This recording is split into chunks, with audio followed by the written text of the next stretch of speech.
Bălea asta. Ce e a lui, a lui. Dă-te-mi. Stai că vine înapoi. Știu. O să pregătești de toate. Întoarce unul. Ia uite.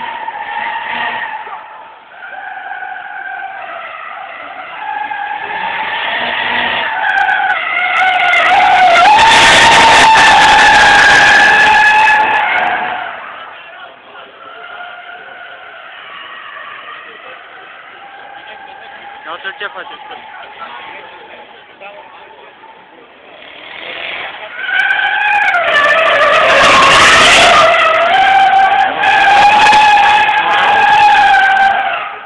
Sezonul are în total 9 etape. Bravo. Să schimbăm 2 vorbe cu Gabi, să vedem cum e.